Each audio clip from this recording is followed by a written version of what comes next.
We are Victorious Kids. Welcome, we are Victorious Kids. Welcome, we are Victorious Kids. Welcome. Yes.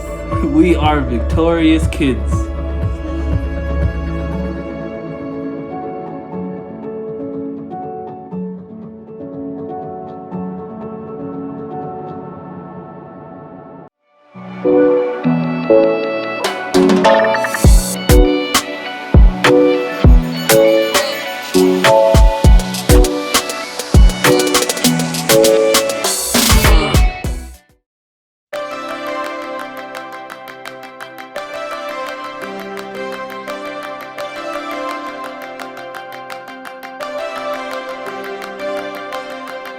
No matter what I'm gonna face tomorrow.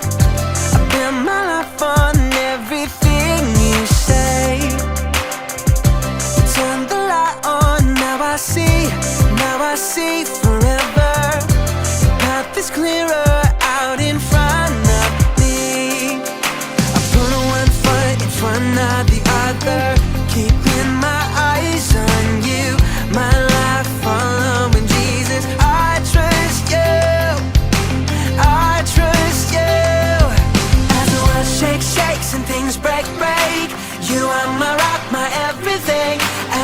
shake, shakes and things break, break. You are my rock, my everything. As the world shakes, shakes and things break, break. You are my rock, my everything. As the world shakes, shakes and things break, break. You are my rock, my everything.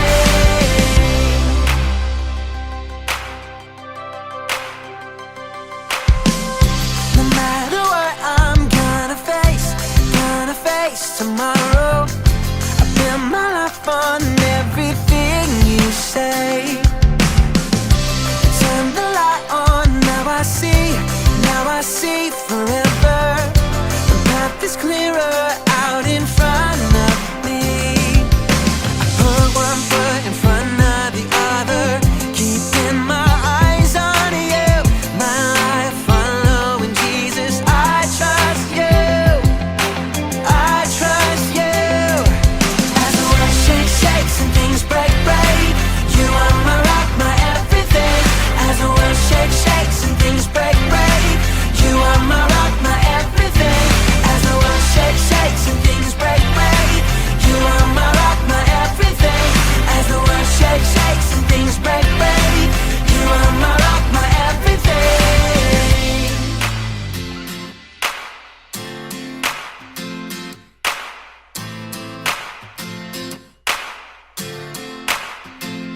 As the world shakes, and things break. As the world shakes, and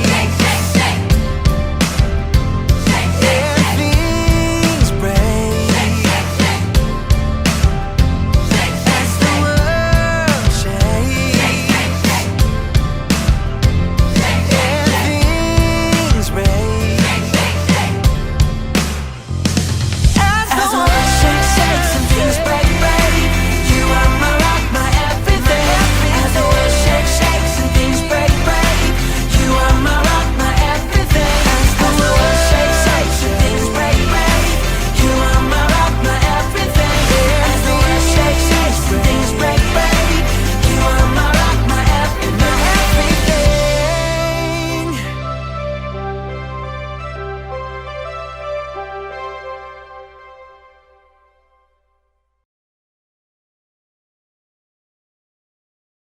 If you tried to describe what God is like, it could be difficult or daunting. But when the people who wrote the Bible pondered the mystery of God, they consistently describe God's character in this way: compassionate and gracious, slow to anger, overflowing with loyal love and faithfulness. We're going to look at the second key word in this statement, gracious. The Hebrew word is chanun, which is related to the Hebrew noun chen.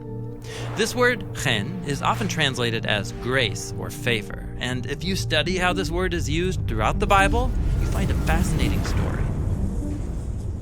One meaning of chen is delightful or favorable. In the Psalms, a skilled poet is said to have lips of chen. That is, he can craft beautiful words that bring delight. Or a dazzling piece of jewelry is an ornament of chen. It attracts attention and favor. This is why chen is often the word used to describe a gift given with delight or favor. In these cases, chen could be translated as grace. Like in the story of Esther, who approaches the king of Persia to ask that she and her people be spared from death. She calls this a request for chen. And because the king delights in Esther, he favors her and grants her wish. So, giving a gift of favor is chen because it's motivated by delight. And the most extreme kind of chen is showing favor to someone who should get what they deserve, not a generous gift. Like Jacob, who cheated his brother Esau, ran away, and then after 20 years wants to come back and make things right. So he comes to Esau asking, "May I find chen in your eyes?" Jacob isn't asking for what is fair, but for favor. And surprisingly, that's what Esau gives him. He chooses to delight in his brother Jacob and show him grace that he doesn't deserve. Now, chen requires a generous spirit, which people sometimes have. But in the Bible, the one who shows more chen than anyone else is God. Like when God rescued the Israelites out of slavery in Egypt, and they quickly betray him by giving their allegiance to a golden idol as their God. But then, Moses steps in and asks God to consider giving a gift that they don't deserve. And God says yes, by showing the ultimate act of chen, forgiveness and a promise to be with these people. This character trait of God is so reliable that over 40 times in the book of Psalms, people cry out for God's chen when they're sick or in danger, or when the Israelites are in exile. And the biblical prophets like Isaiah looked back to God's chen in the past and boldly declared that God will one day show chen to his people by delivering them and all creation from death and ruin. Now, when we turn to the authors of the New Testament, they describe God's chen with the Greek word charis, which means gracious gift. Like when we're introduced to Jesus in the Gospel of John, we're told that Jesus is God's glorious charis become human, sent into a world of people trapped in darkness and death. Because according to the Apostle Paul, we're like the living dead. God has handed humanity over to the destructive consequences of our selfish decisions. But, Paul says, God is rich in mercy, and by his charis, he's rescued us. He's talking about how Jesus' life, death, and resurrection are offered to us as a generous gift of life that is more powerful than death. And as with any gift, all one has to do is receive it. So, now you can see why the biblical authors talk so much about this description of God's character throughout the Bible. When people are willing to own their failures and ask God for chen, he has a consistent and generous response. God gives the gift of himself, his life, and his love. And this is what it means that God is gracious.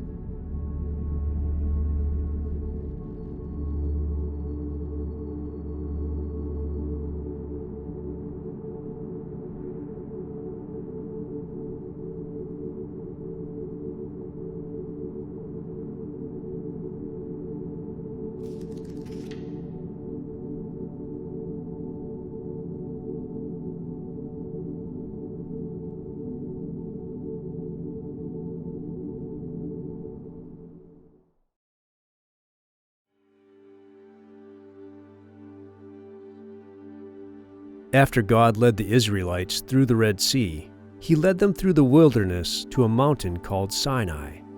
This was the same mountain where Moses had seen the burning bush. The people set up their tents at the base of the mountain. God said to Moses and all the people of Israel, "You must always obey me and keep the covenant I am making with you. If you do this, you will be my prized possession, a kingdom of priests and a holy nation." For 3 days, the people made themselves ready for God to come near to them. Then God came down to the top of Mount Sinai. When he came, there was thunder, lightning, smoke, and sounds of loud trumpets. Then Moses went by himself up the mountain. Then God made a covenant with the people. He said, "I am Yahweh, your God. It is I who saved you from being slaves in Egypt. Do not worship any other god. Do not make idols, and do not worship them, because I, Yahweh, must be your only God. Do not use my name in a disrespectful way. Be sure to keep the Sabbath day holy. In other words, do all your work in 6 days. For the 7th day is a day for you to rest and to remember me. Honor your father and your mother. Do not murder. Do not commit adultery. Do not steal. Do not lie. Do not desire to have your neighbor's wife, his house, or anything that belongs to him." Then God wrote these 10 commandments on 2 stone tablets and gave them to Moses. God also gave the people many other laws and rules to follow. God promised to bless the people and protect them if they obeyed these laws, but he said he would punish them if they did not obey them. God also told the Israelites to make a large tent, the tent of meeting. He told them exactly how to make this tent and what things to put in it. He told them to make a large curtain to separate the tent into 2 rooms. God would come into the room behind the curtain and stay there. Only the high priest was allowed to go into that room where God was.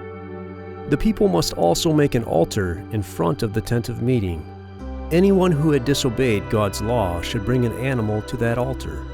A priest would then kill it and burn it on the altar as a sacrifice to God. God said that the animal's blood would cover that person's sin. In this way, God would not see that sin any longer. That person would become clean in God's sight. God chose Moses' brother Aaron and Aaron's descendants to be his priests. The people all agreed to obey the laws that God had given them. They agreed to belong to God alone and to worship only Him. For many days, Moses remained on top of Mount Sinai. He was talking with God, but the people became tired of waiting for him to return to them. So they brought gold to Aaron and asked him to make an idol they could worship instead of God. In this way, they sinned terribly against God. Aaron made a golden idol in the shape of a calf. The people began to wildly worship the idol and make sacrifices to it.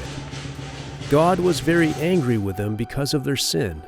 He wanted to destroy them, but Moses asked God not to kill them. God listened to his prayer and did not destroy them. Moses finally came down from Mount Sinai. He was carrying the 2 stone tablets on which God had written the 10 Commandments. Then he saw the idol. He was so angry that he smashed the tablets. Then Moses beat the idol into powder, threw the powder into some water, and made the people drink the water. God sent a plague on the people, and many of them died. Moses made new stone tablets for the 10 Commandments to replace the ones that he had broken. Then he climbed the mountain again and prayed that God would forgive the people. God listened to Moses and forgave them. Moses came back down the mountain with the 10 Commandments on the new tablets. Then God led the Israelites away from Mount Sinai toward the Promised Land.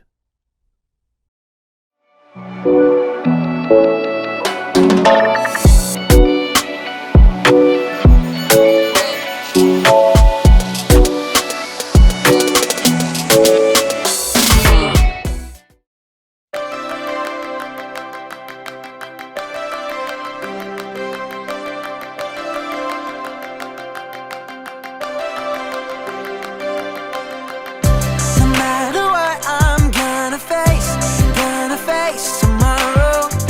I bet my life on everything you say. You turn the light on, now I see forever. The path is clearer out in front of me. I'm gonna one foot in front of the other, keeping my eyes on you. My life following Jesus, I trust you, I trust you. As the world shakes and things break, you are my rock, my everything. As the world shakes and things break, you are my rock, my everything. As the world shakes and